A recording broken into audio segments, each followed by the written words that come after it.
Amém? Romanos 5, do verso 6 a 11, diz assim: Porque Cristo, quando nós ainda éramos fracos, morreu a seu tempo pelos ímpios. Dificilmente alguém morreria por um justo, pois poderá ser que pelo bom alguém se anime a morrer. Mas Deus prova o seu próprio amor para conosco, pelo fato de ter Cristo morrido por nós, sendo nós ainda pecadores. Logo muito mais agora, sendo justificados pelo seu sangue, seremos por ele salvos da ira. Porque se nós, quando inimigos, fomos reconciliados com Deus mediante a morte de seu Filho, muito mais, estando já reconciliados, seremos salvos pela sua vida. E não apenas isto, mas também nos gloriamos em Deus, por nosso Senhor Jesus Cristo, por intermédio de quem recebemos agora a reconciliação. Amém? Oremos. Pai bendito, Pai santo, graças damos, ó Pai, pelo teu amor derramado em nossos corações pelo teu Santo Espírito, Senhor. Obrigado, ó Pai, por ter aberto nossos olhos para contemplar, ó Pai, na sua cruz a proclamação do seu amor, na vida e na obra do teu Santo Filho. Senhor, continua fortificando, abençoando, nos orientando, para que nós possamos compreender, ó Pai, a infinitude, a profundidade do teu amor por nós. Que a gente possa contemplar mais o teu santo evangelho, mais os teus feitos, e que com isso possamos glorificar-te, ó Pai, por tudo que tu és, por tudo que tu fez por nós, Senhor. Abençoa-nos hoje, fortifica-nos hoje, abre nossas mentes e corações para a tua santa palavra. Em nome de Jesus te pedimos e te agradecemos. Amém. Bem, queridos, hoje nós vamos terminar a primeira sessão de Romanos 5, como a gente leu aí do verso 6 ao verso 11. E eu coloquei o título aqui, né? O amor proclamado na cruz. Bom, você me conhece, você sabe até de onde eu tirei isso, né? Agostinho, o púlpito onde Deus pregou o amor. Eu falei, eu não vou imitar Agostinho, né? Eu vou colocar outra palavra, né? Mas o amor proclamado na cruz. Hoje nós vamos falar sobre o amor de Deus. O amor de Deus que Ele tem para conosco e o que Ele fez por causa desse amor, a sua atitude, a sua ação para conosco, né? Recapitulando, né, o que a gente aprendeu na aula passada, né, em Romanos 1, do verso 1, a gente estudou do verso 3 ao verso 5, né, e nós falamos da questão das tribulações, né, que nos sobrevêm, né.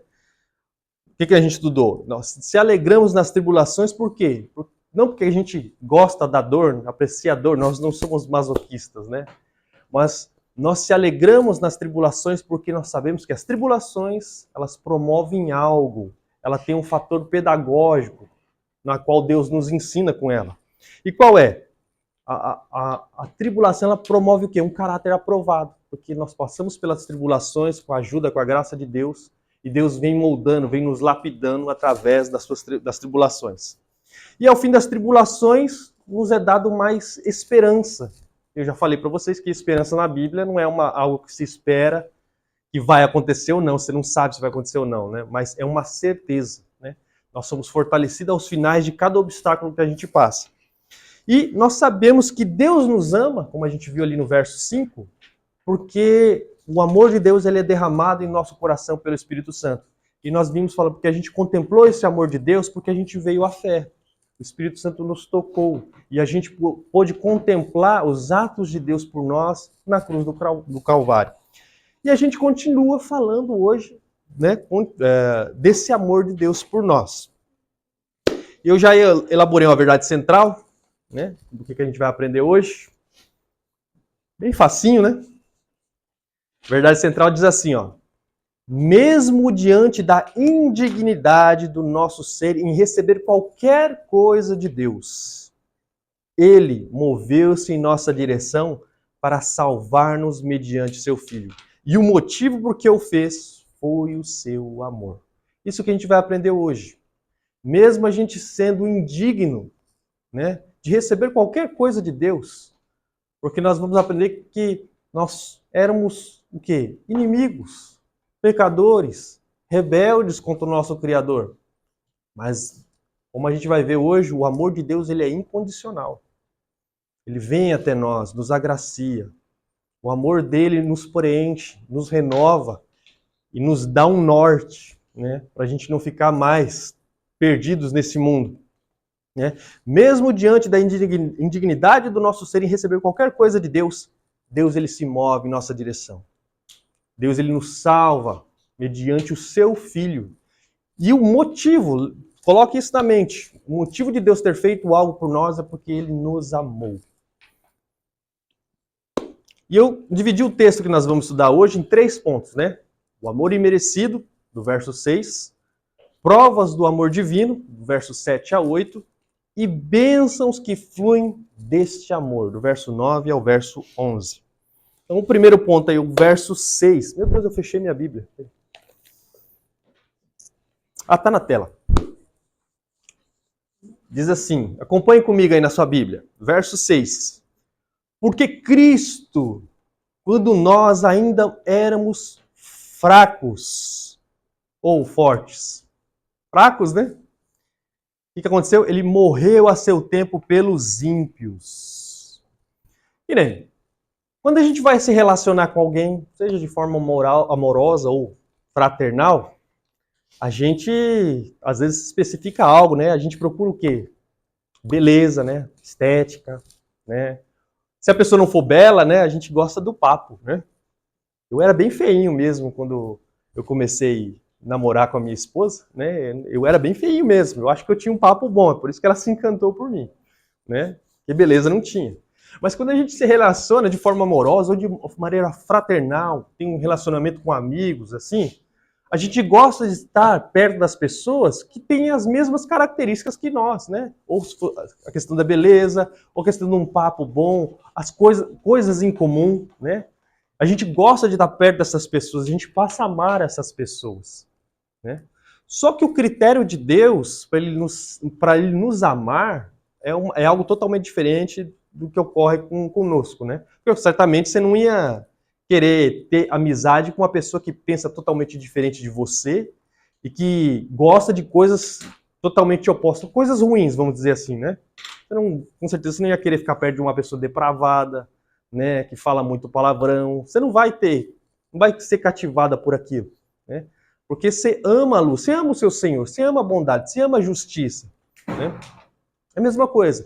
Deus, ele não precisou que nós reuníssemos qualidades, características, para ele nos amar. A gente vai aprender que hoje o amor de Deus é um amor incondicional. A gente não precisa reunir qualidades, atributos, para que Deus se mova em nossa direção.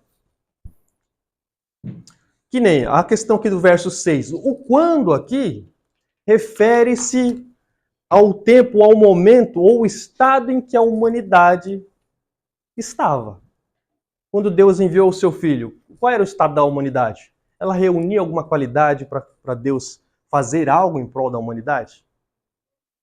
Todos estavam perdidos, né? Eu coloquei, qual era a situação, o estado em que os homens se encontravam?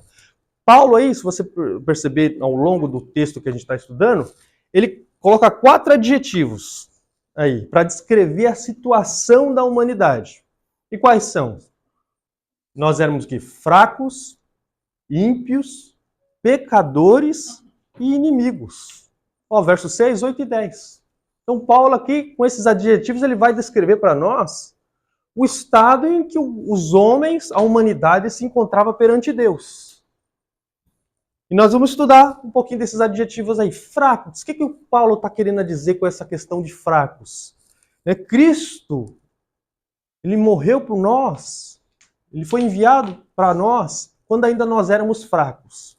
Fraco aqui, gente, não quer dizer que nós temos uma constituição, falta força física em nossos membros. Não é isso que Paulo quer dizer. Ele se refere aqui à nossa natureza impotente de se voltar para Deus, por nossa própria força. Nós somos impotentes por natureza para se voltar para Deus. Talvez você se pergunte, o que quer dizer esse negócio por natureza? Porque você sempre fala, por natureza nós somos maus, por natureza nós somos, né, inclinados ao mal. O por natureza, gente, até coloquei aqui, quer dizer que é um fluxo natural, de que ele não é interrompido ou orientado por nossa vontade. Por exemplo, é algo que ocorre naturalmente. Se você chegasse assim, esse fluxo não é interrompido pela sua decisão, pela sua vontade. Se você falasse assim para os seus órgãos internos, assim, ó, coração para de bater, né? Ou algum outro órgão para de bater, ele não vai te obedecer, mesmo você querendo, mesmo você desejando. Ele vai seguir o curso natural dele, né? A mesma coisa, o homem por natureza, por causa do pecado, ele é incapaz, ele segue o seu estado natural de não querer a Deus, de não querer se voltar para Deus. Então, quando Paulo fala que os homens eram fracos, eles são impotentes para se voltar para Deus, pela sua própria força, pela sua própria decisão. E Paulo também dá outro adjetivo, a questão dos ímpios, né? Isso aqui aponta para quê? Para uma falta de interesse em Deus. Certamente, quando você lembra daquela época que você não era crente, você não queria Deus. Você não ligava, né? Nem queria, às vezes queria saber se Deus existia ou não, né? Talvez ele existia lá, mas você não tinha reverência nenhuma pelo sagrado, reverência nenhuma para as coisas de Deus, não queria ele. O que é o ímpio? O ímpio é aquele que deu as costas para Deus, que não está nem aí para aquele que o criou. Assim nós éramos. Nós caminhávamos segundo os nossos desejos, os nossos pensamentos, né? E Paulo fala também de outra, pecadores. Aponta o quê? Para a vida que levávamos. Qual era a nossa vida? De completa rebelião contra o Criador. O Criador estabeleceu as coisas, estabeleceu as regras, mas nós andávamos segundo nossa vontade, o nosso coração, em total rebelião para com Deus, né? Satisfazendo aí a nossa vontade. E o último adjetivo, inimigos. Nós éramos hostis, né? A gente já falou isso, nós temos paz com Deus, lembra? No comecinho de Romanos, né? Romanos 5:1. Nós estávamos em completa inimizade para com Deus, nós éramos hostis. Nós se insurgimos contra os padrões estabelecidos por Deus, porque a gente não queria os padrões estabelecidos por Deus. Então a gente se rebelava, né? Nós éramos inimigos, hostis ao nosso Criador. Então, Paulo usa esses 4 adjetivos aí ao longo do texto que nós estamos estudando, né, do verso 6 a 11, para falar do estado em que a humanidade se encontrava. Fracos, ímpios, pecadores e o quê? Inimigos. Assim ele descreve cada um de nós. Só que, então, o que aconteceu? Deus ele não esperou, gente, a humanidade estar qualificada para assim mandar o seu Filho a fim de redimir a humanidade. Ele não esperou nós nos reunirmos qualidades, atributos, para ele vir em nosso intermédio, nos salvar. Não. Por quê? Por nossa própria força a gente não consegue reunir qualidades, coisas para nos recomendar a Deus, para que Deus venha, né, em nosso intermédio. E talvez, né, às vezes você possa colocar aí na sua mente assim, não, mas eu não era tão mal, né? Eu era uma pessoa boa, né? Não era tão ruim assim. Eu até peguei esse meme aqui, não sei se vocês já viram esse meme, né? O diabão lá chegando para a criança, vai lá, fala que... Então. Às vezes você pode estar lá, tem um sussurro no seu ouvido, mas eu não era tão mal, eu não era tão ruim, né? Fala baixinho. Sussurrar nos seus ouvidos, né? Se isso tem ocorrido, se você ainda tem esse entendimento, talvez você não entendeu a graça, né? Às vezes precisa alguém de fora, gente, para nos mostrar o nosso real estado, né? Eu lendo um livrinho nesse feriado, né? Peguei os livros de Shakespeare para ler, dentre eles peguei o Júlio César, né? E tem um diálogo ali muito interessante na questão entre Cássius e Brutus, né? Cássius ele fala assim, ó, bondoso Brutus, podeis acaso ver a si mesmo? né? Outras traduções, poder ver seu rosto, né? Você pode ver seu rosto. Brutus fala, não, Cássio, o olho a si mesmo não se enxerga, senão por um reflexo em outra coisa. E Cássio depois ele continua, então, bondoso Bruto, ouvi-me atento, e uma vez que sabeis ser impossível a vós próprios vos verdes, sem usar de um reflexo qualquer, eu, vosso espelho, por maneira modesta, vou mostrar a vós o que de vós desconheceis ainda. Bem interessante, né? Porque Brutus ali, ele estava ali já triste, meio assim, pensando coisas, e o amigo vai lá e fala, vou mostrar uma coisa que ainda você não enxergou ainda nesses seus pensamentos, no que você, né, tem desejado. Eu vou mostrar para você. Às vezes nos carece isso, que a gente está pensando que nós somos bons, né?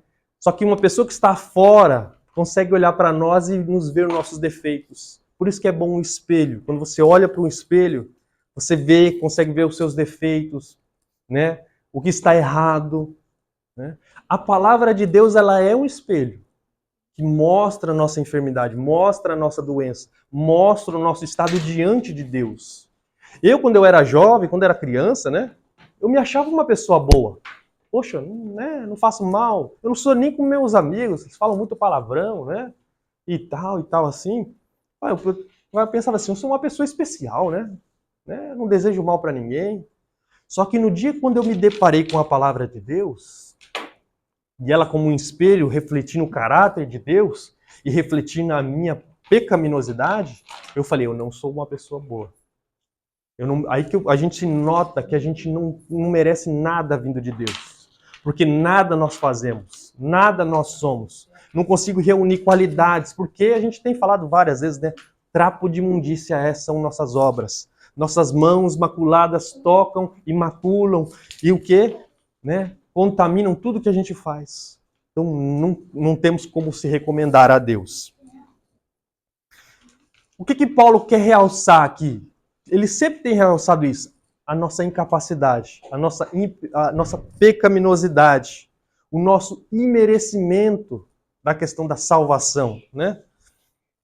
Só quando tomamos ciência do abismo e trevas que se encontramos, somente quando entendemos de como somos indignos de receber qualquer coisa de Deus, aí então é que podemos enxergar a graça dadivosa, amorosa e salvadora de Deus. Só quando a gente entende o nosso estado, aí a gente vê a tamanha graça, o tamanho amor, que fez com que Deus atravessasse a barreira do pecado e viesse ao nosso intermédio e nos resgatasse, nos limpasse para si.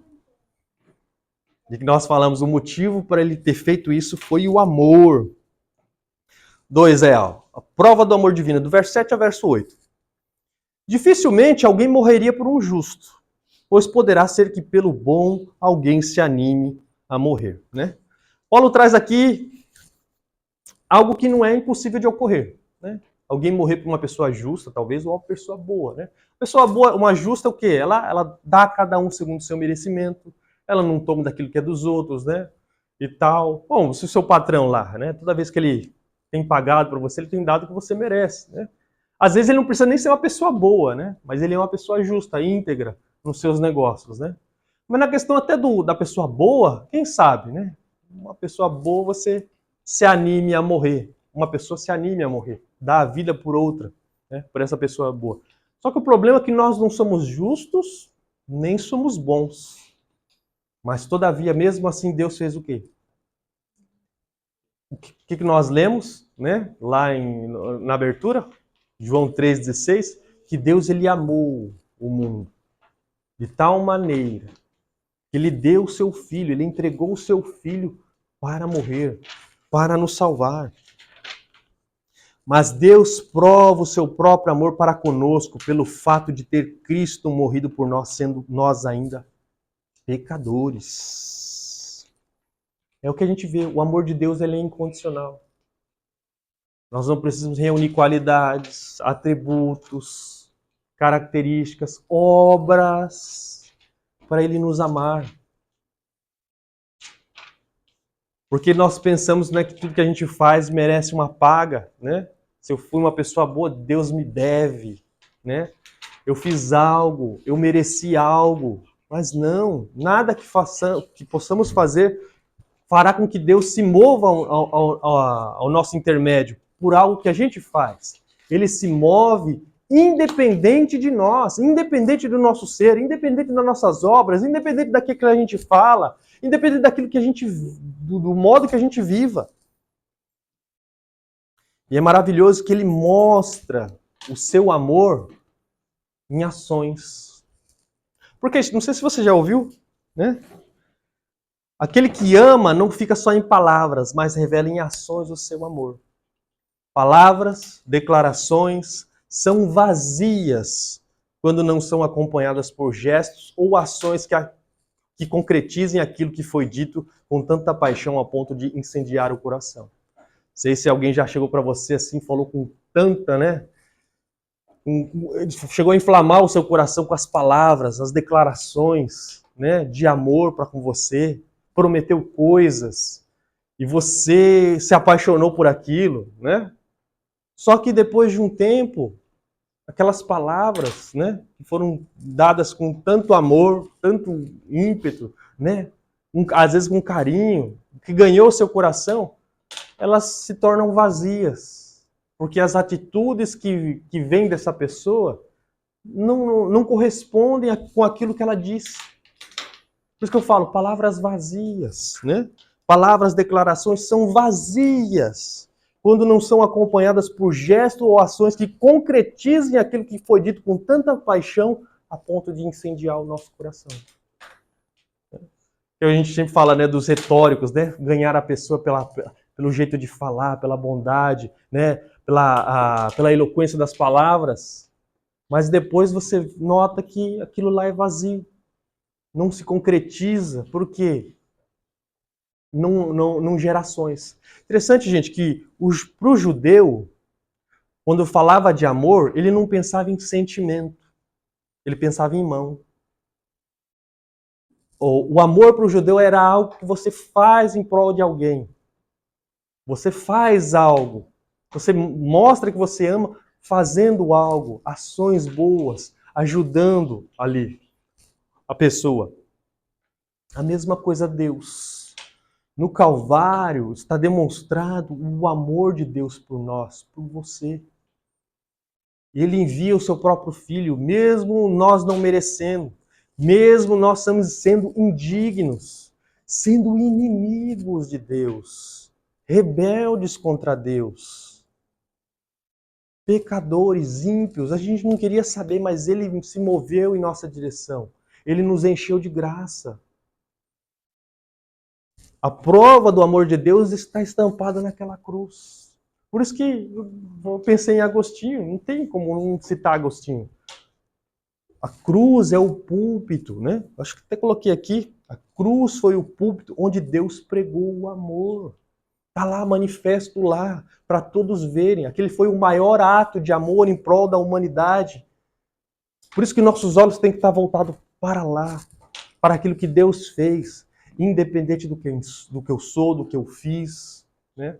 Deus não vai deixar de me amar menos ou mais por aquilo que eu faço ou que eu deixei de fazer.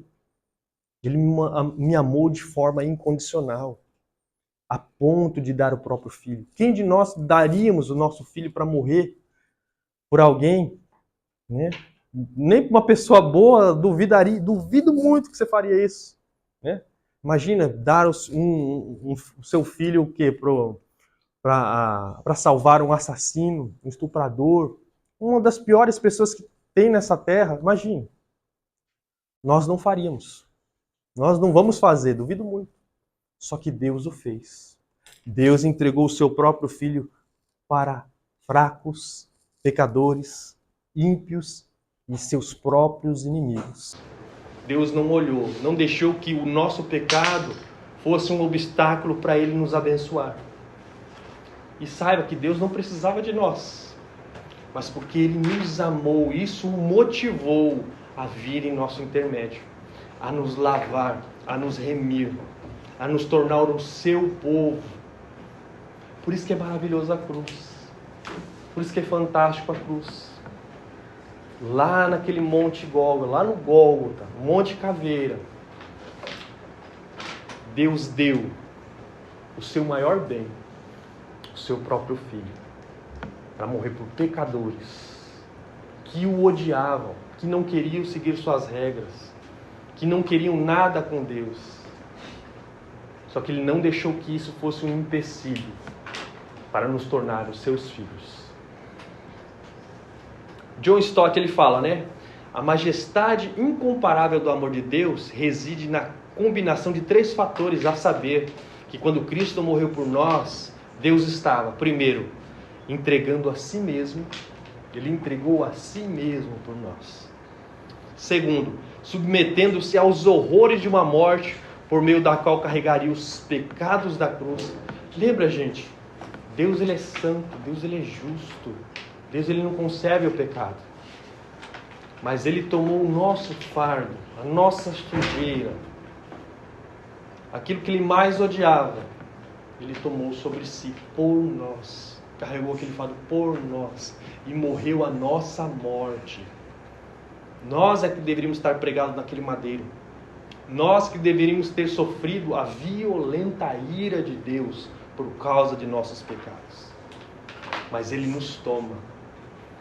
Ele toma o nosso pano sujo, né? Sujo de pecado, ou aquilo que Ele mais odeia. E Ele sofre a violenta ira dele mesmo naquela cruz. E terceiro, fazendo isso por seus inimigos indignos. Ele fez isso por inimigos. Por isso que eu falei, Deus não deixou esse obstáculo, né, impedi-lo de nos abençoar, de nos agraciar. Por isso que a gente fala, é um amor incondicional. Não tem requisitos da nossa parte para Ele vir em nossa direção. Foi somente o amor dele que o moveu.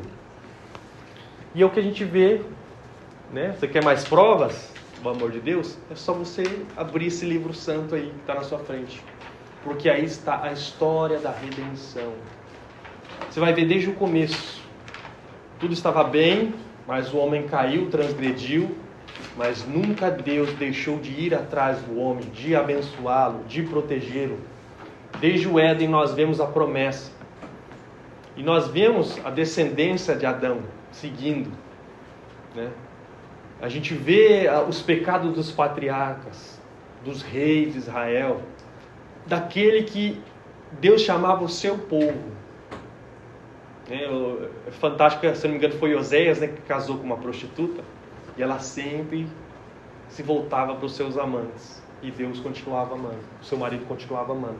A mesma coisa Deus falou, é assim, Israel, você para comigo. Você busca os seus amantes, mas eu ainda o perdoo, eu vou até você, eu te lavo, eu te busco de volta. E você se rebela constantemente. Só que Deus não deixou que isso fosse um empecilho para nos deixar de amar. Ele sempre nos está de braços abertos, esperando para nos abraçar, esperando para nos remir, para nos limpar. Então não deixe que o seu pecado pense que Deus te ame menos. Não. Deus já te lavou pelo sacrifício do seu Filho. E nós vemos aí o terceiro ponto. Bênçãos que fluem desse amor, gente. Do verso 9 ao verso 11. Logo, muito mais agora sendo justificados pelo seu sangue, seremos por ele salvos da ira. Coloquei aqui, né? 3 pontos. Seu amor nos concedeu o quê? Justificação. Cristo, ele se entrega lá na cruz. Ele derrama seu sangue. Ele nos lava, nos purifica, nos justifica mediante seu sangue remidor. E maravilhoso. O Pai, ele olha para as obras de Cristo e ele se torna satisfeito com aquilo que ele fez. Por isso que ele brada dos altos céus. Você os lavou, você os remiu, você os tornou limpos. Então eu brado do meu trono, vocês são justos perante mim. Nós não somos justos perante o que a gente fez, mas a gente é justo perante aquilo que o Filho dele fez por nosso intermédio. Na cruz ele nos lavou, na cruz ele nos purifica do nosso pecado e ele nos torna aprazíveis a Deus de agora em diante. Por isso que fala muito mais agora. sendo salvos pelo seu sangue, remidos pelo seu sangue. O sangue de Cristo, aquele sangue derramado naquele Gólgota, naquele monte, no Monte Caveira, foi derramado para nos purificar, nos tornou aprazíveis a Deus. Isso é fantástico. Cristo, Ele satisfez as exigências do Pai, Ele apaziguou com o seu sangue e não deixou nenhuma gota de ira para ser derramada nos seus. Fascinante. Toda a ira foi derramada em Jesus naquele Gólgota. Toda a ira. Não restou mais nenhuma gota de ira, de punição para sofrermos no futuro, na era vindoura. Porque já foi pago naquele Calvário, foi pago naquele madeiro. Fomos limpos lá, fomos justificados lá, fomos declarados justos. Não por mim mesmo, não por você, não pelo que as pessoas dizem, mas fomos declarados justos pela boca santa. Aquela que vai falar, servo bom e fiel, entra no gozo do seu Senhor. Imagina, da boca de Deus eu ouvir, né? Fala assim, servo. Não precisa nem falar o bom e fiel, é só chamar de servo. Ouvir da boca da verdade, servo. Entra no gozo do seu Senhor. Maravilhoso. Mas tudo isso partiu dali, daquela cruz, onde nós fomos redimidos, onde nós fomos resgatados. Segundo, seu amor nos livrou da ira futura. O amor de Deus nos livra, nos resgata, antes que a torrente da ira de Deus nos acometa. Seremos por Ele salvos da ira. Eu até coloquei aqui, né? Um dique, uma represa. Imagina que a ira de Deus está represada. E no momento determinado, essas barreiras que seguram essas águas ruirão. E tudo que tiver no seu caminho vai ser devastado, vai ser consumido. Em tempo oportuno, Deus veio em nosso intermédio e nos resgatou, nos tirou dessa área de risco. Porque se permanecêssemos ali, seríamos consumidos pelas suas águas, seríamos consumidos pela sua ira. O sacrifício de Cristo, movido pelo amor de Deus, nos resgatou, nos livrou da ira. Por isso que fala, nenhum pingo, nenhuma gota da ira de Deus foi deixada para que nós recebêssemos. Tudo foi derramado no seu Filho naquela cruz. Para aquele que crê, a ira foi derramada sobre aquele que estava pendurado no madeiro no Monte Calvário. E nele a ira foi satisfeita. Porém, sobre aqueles que permanecem incrédulos, a ira de Deus sobre esses permanece.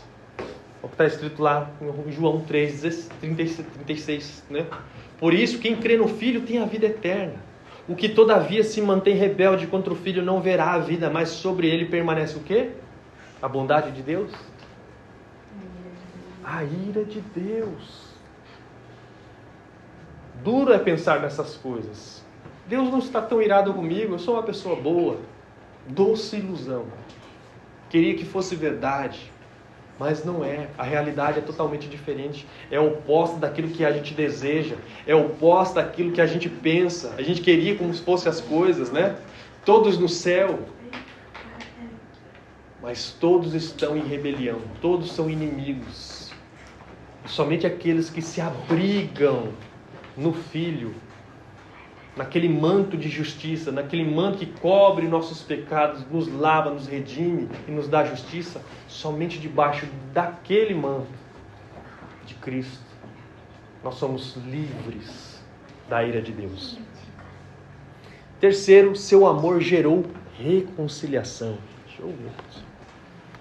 Porque se nós, quando inimigos, fomos reconciliados com Deus mediante a morte do seu Filho, muito mais estando reconciliados, seremos salvos pela sua vida. O interessante, eu buscando alguns livrinhos lá, né? Eu lembrei de um livrinho do J.I. Packer, Vocábulos de Deus. E é interessante, eu fui buscando sobre essa questão de reconciliação. E eu percebi, o J.I. Packer, ele fala que Paulo é um dos únicos que usa esse termo para descrever o que é o Evangelho, o que o Evangelho produz, né? Reconciliação. Por isso coloquei, reconciliar, reconciliação. J.I. Packer diz: somente Paulo as empregou em conexão com o relacionamento entre Deus e os homens. Não é exagero dizer que para Paulo, reconciliação era a súmula e a substância do Evangelho. Em suas mãos, reconciliação tornou-se, na verdade, um termo técnico-teológico, descrevendo e interpretando o fato central da mensagem cristã. A obra salvífica que Deus realizou através da cruz do Senhor Jesus. Assim, ele se refere ao Evangelho como a palavra da reconciliação e a pregação do Evangelho como o ministério da reconciliação. O Evangelho é isso. Ele promove o quê? Reconciliação. Ele proclama a nós o quê? Que nós se reconciliemos com o Pai. Voltemos para os seus átrios. Porque nós estávamos desviados, nós éramos inimigos, nós éramos hostis. Só que o Evangelho ele vem, nos conclama a voltar para Deus. E a pregação é isso, é esse ministério de reconciliação. E Paulo fala que nós temos esse ministério, né? Quando nós pregamos, quando nós levamos a mensagem do Evangelho, é um ministério que reconcilia homens com Deus. É o que a palavra religião tenta fazer. Porque religião em latim é religare, ligar o homem com Deus. Só que a religião não pode ligar o homem com Deus. Só uma pessoa liga o homem com Deus. Cristo Jesus. Eu já falei para você que Cristo não é religião. A gente fala religião cristã, né?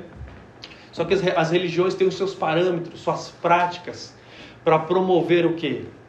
Méritos. Você pode ver, qualquer religião é assim. Você tem que fazer algo para você receber. O Islã é assim, o catolicismo é assim, na fé hinduísta é assim. Né? Todas as outras fés que você vê por aí, você tem que produzir algo, fazer algo para você receber. Mas não na fé cristã. Porque o Evangelho é aquilo que religa. É aquilo que te reata com Deus novamente. Por isso que creio no Evangelho, proclame o Evangelho, proclame essas boas novas que religa nós, que façam com que, maravilhoso, que o Evangelho faça com que a gente contemple o amor de Deus por nós. Nossa, é aí que se torna maravilhoso, né?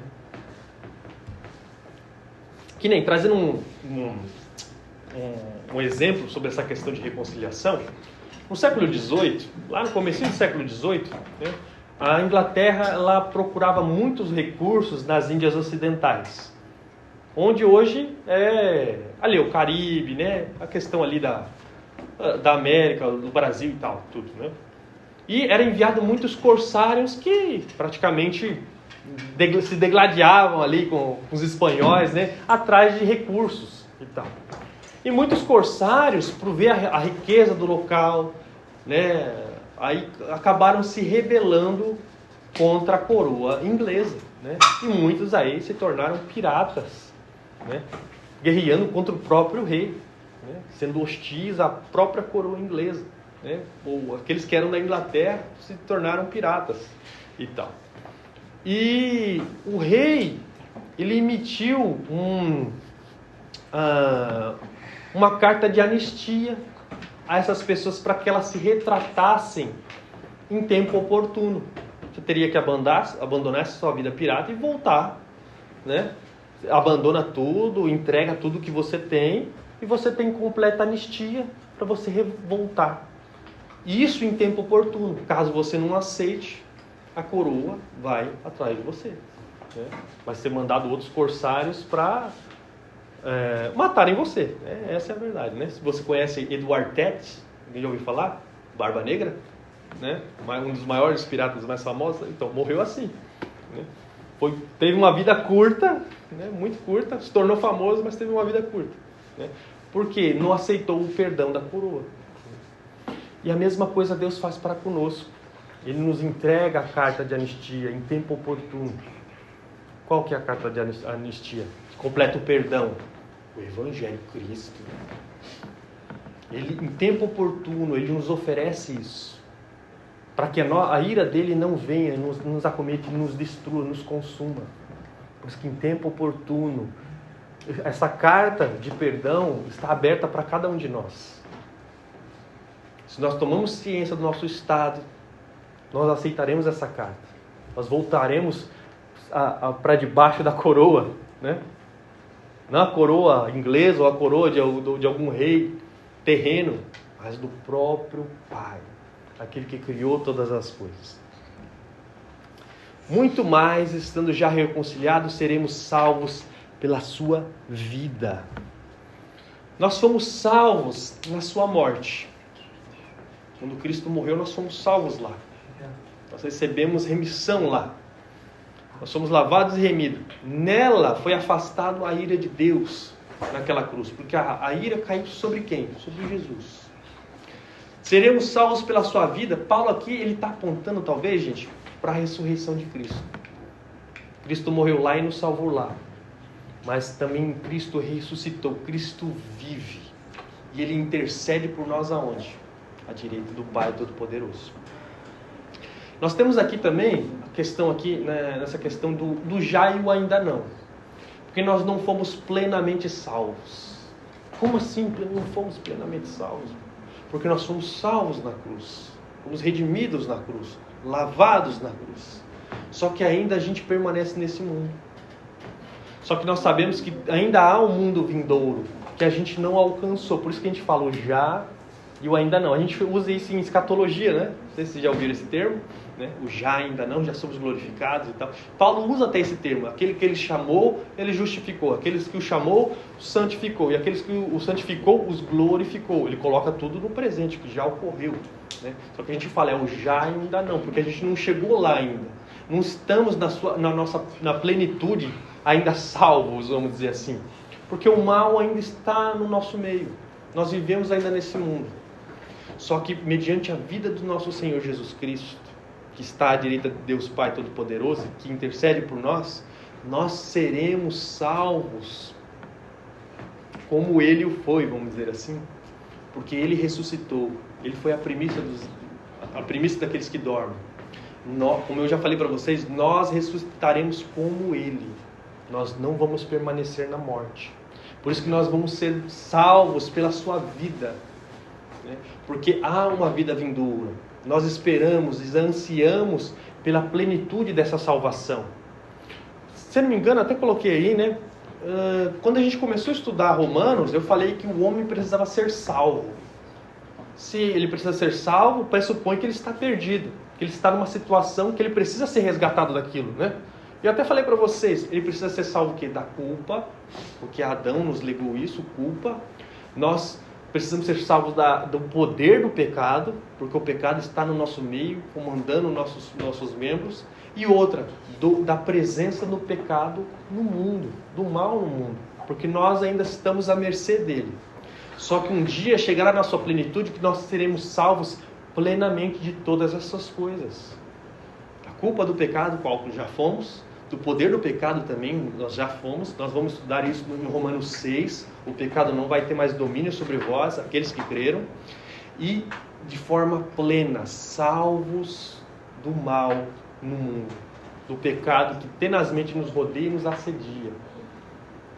Por isso que fala o já e o ainda não. Plenamente seremos salvos de tudo.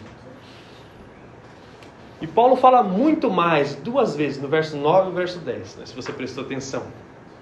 É interessante que, se Ele nos resgatou, Deus, quando nós éramos hostis, inimigos, agora que somos reconciliados, lavados e remidos e aprazíveis ao Senhor, Ele não nos abandonará. Porque Ele veio em nosso intermédio quando nós éramos fracos, ímpios, pecadores, inimigos.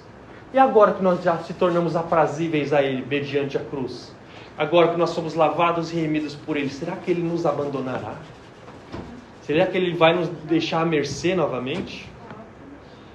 Não. Aquele que nos chamou, Ele vai completar a obra que Ele começou em nós.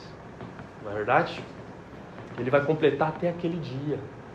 Eu achei muito interessante o comentário do Timothy Keller. Ele fala assim, ó: se Ele foi capaz de nos salvar quando lhe éramos hostis, haveria de nos abandonar agora que somos amigos?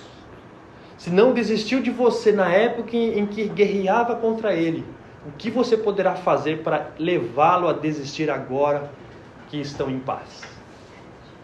O que você pode fazer para Deus desistir de você?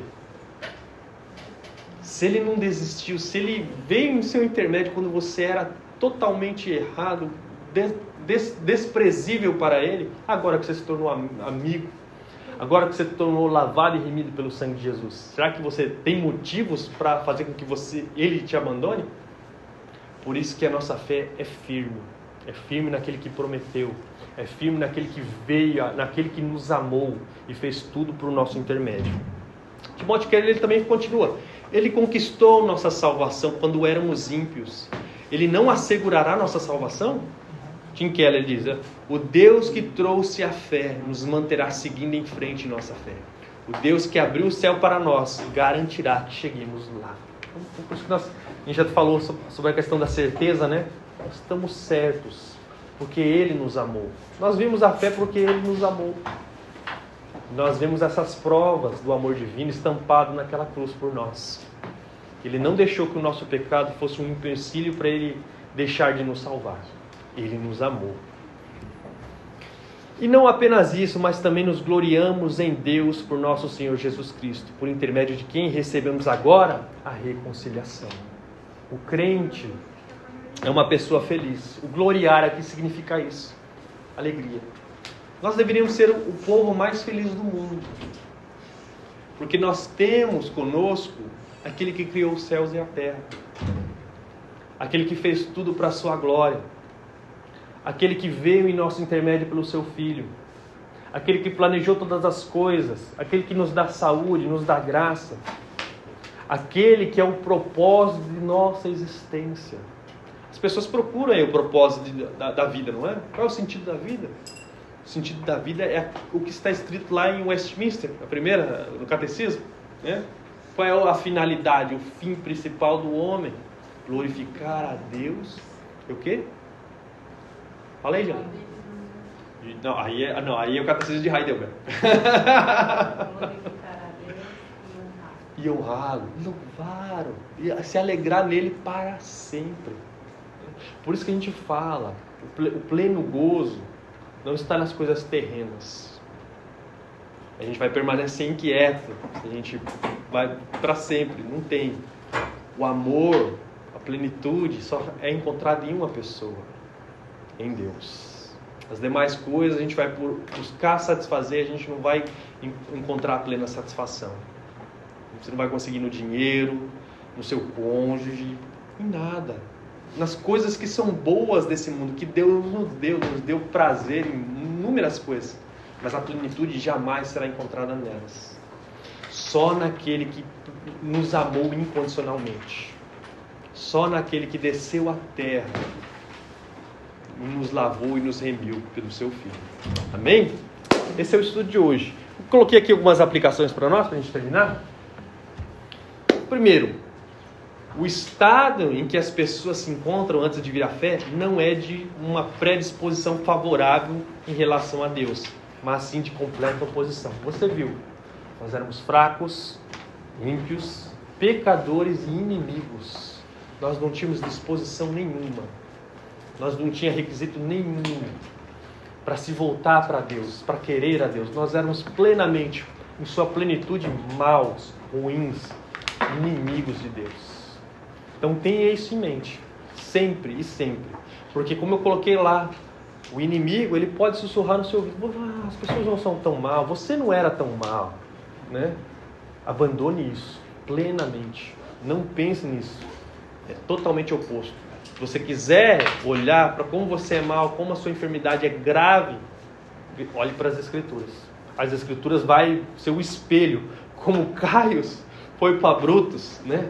Mostrar uma coisa ainda que você não percebeu de si mesmo.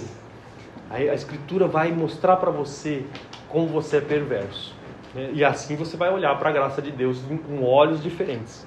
Segundo, o amor não é só palavras ou sentimento, mas é ação em relação ao objeto ou à pessoa amada. Deus não ficou só em promessas, gente.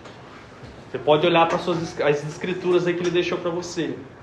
É uma carta de amor, a Bíblia inteira. Por mesmo as pessoas se rebelando contra o Pai, mesmo eles se rebelando contra Deus, Deus não deixou de nos amar. E Deus sempre agiu na história, sempre concedeu graça, né? Sua palavra, trazendo novamente o seu povo. Então tenha isso em mente. Amor não é só sentimento. Amor são ações. Você diz que ama, certamente você vai demonstrar isso em gestos. Terceiro, se Deus mostrou seu amor quando éramos hostis, Ele não nos abandonará, agora que fomos lavados e remidos por Ele mesmo, onde se tornamos aprazíveis a Ele. Por isso que fala, não tem nada que você possa fazer, vamos dizer assim. E isso não estou dando corda para você pecar não, tá, gente? Por favor, né? Mas Deus, Ele se reconciliou conosco. Deus nos lavou e nos remiu, nos tornou aprazíveis, né? Porque às vezes pensa, poxa, acho que minha salvação, do jeito que eu estou vivendo, Deus não me ama, eu não vou ser salvo. Não. Nada que você possa fazer possa fazer com que Deus deixe de te amar. Ele te amou, Ele te lavou, Ele te remiu. E Ele continuará fazendo você ficar firme até o último dia. Quarto, Ele nos estendeu o perdão e nos reconciliou consigo mediante seu Filho. Devemos, pois Ele nos deu esse ministério, Ele nos estendeu o perdão e nos reconciliou consigo mediante seu Filho. Devemos, pois... Nossa, eu escrevi isso aqui errado, tá meio feio. Pois Ele nos deu esse ministério de anunciar suas palavras, seu evangelho, que promovem a reconciliação. Conclame a todos que são inimigos do rei, que Ele estende em tempo oportuno o perdão, antes que venha a ira do rei contra os rebeldes. Então Deus nos deu esse ministério, gente. As palavras do evangelho que reatam o povo com Deus. Proclame-as com amor, com gestos, com tudo que você tem, com todo o seu ser, para que essas pessoas se livrem dessa ira vindoura. Que como aquele dique, aquela represa, imagina aquilo lá, quebrar assim, as águas vinham, elas vêm devastando tudo. A ira de Deus virá e devastará tudo aquilo que estiver na sua frente. Mas em tempo oportuno, Deus nos deu a válvula de escape, que é mediante o Evangelho que reata, o Evangelho que mostra o amor de Deus pelo seu povo. Então, em tempo oportuno, a gente possa proclamar essas palavras. Amém? Vamos orar? Deus querido, Pai amado, Pai bendito, graças te damos, ó Pai, pelo teu amor, mostrado para nós, proclamado para nós, mostrado para nós naquela cruz, Senhor, sanguinolenta, onde aquele que estava pregado, ó Pai, seu Filho, se entregou por nós. Senhor, continua nos fortificando e abençoando, Pai, mostrando, desvendando os nossos olhos para aquilo que Tu fez, para que a gente contemple aquilo que Tu fez, para que a gente se deleite em Seu amor. Ah, Deus, tem misericórdia de nós, pois nós somos tão falhos, porque deixamos de proclamar essas palavras, ó Pai, que podem reatar as pessoas contigo. Nos dê força, nos derrama do Teu Espírito, nos enche do Teu Espírito, para que possamos fazer, ó Pai, proclamar aquilo que o Senhor nos deu, aquilo que o Senhor colocou em nossas mãos, ó Pai, para que o Teu reino possa avançar nessa terra. Porque sabemos, Pai, que são os últimos tempos, os últimos minutos, os últimos dias, os últimos anos, ó Pai. Porque sabemos que o mal tem se alastrado nesse mundo e todos esses povos não conhecem o Teu amor. Mas, ó Pai, façam que eles olhem para o Calvário, contemplem o Teu Filho ali, o qual o Senhor enviou para redimir, para salvar esta humanidade perdida que carece de Ti, Senhor. Envia Teu Santo Espírito para cada uma dessas pessoas, quebrando o coração de cada uma dessas pessoas, ó Pai, para que Te louvem, para que Te engrandeçam, para que se tornem servos, ó Pai, do Teu reino. Em nome de Jesus Te pedimos e Te agradecemos. Amém. Amém, queridos.